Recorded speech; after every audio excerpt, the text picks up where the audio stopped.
C'est un balcon sur la mer qui s'étire langoureusement le long de la baie des Anges, la plus belle, la plus célèbre des avenues de Nice, la promenade des Anglais. Dès la fin du XVIIIe siècle, une partie de l'élite britannique ne se contente plus du Grand Tour, ce voyage initiatique à travers l'Europe destiné à l'éducation des jeunes gens bien nés. Progressivement, les aristocrates anglais viennent se fixer ici, sous le soleil de l'hiver méditerranéen.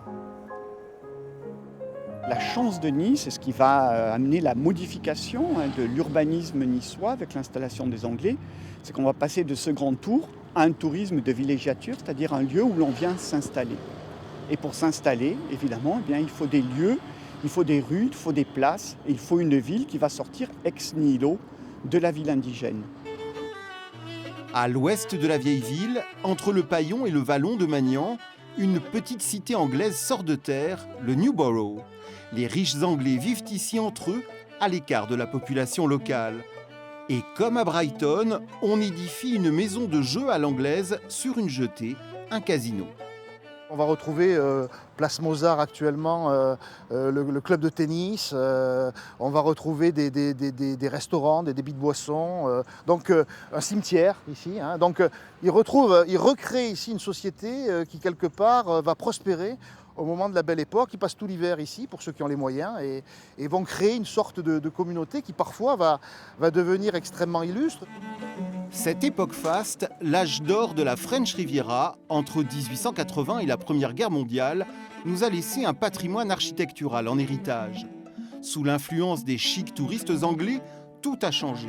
Une terre pauvre s'est transformée en lieu voué au plaisir. Oui, tout a changé, jusqu'à la végétation. Les Anglais ils vont construire le paysage à partir du landscape, à partir de l'idée qu'ils se font de l'Éden. Et ils vont importer de leurs colonies les palmiers d'Afrique, le mimosa d'Australie, les bougainvilliers, etc., etc., ce qui fait désormais la flore du littoral de la Côte d'Azur.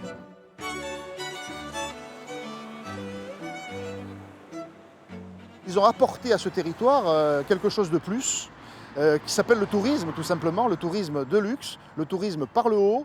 Et ils ont effectivement donné à ce territoire une identité nouvelle, une identité qui ne va pas forcément à l'encontre de l'identité locale, mais qui vient d'une certaine manière compléter cette identité locale, lui donner un côté dual, on pourrait dire. Hein, et quelque part, à ce titre-là, ils ont véritablement inventé ce qu'est devenu la Côte d'Azur par la suite et aujourd'hui encore.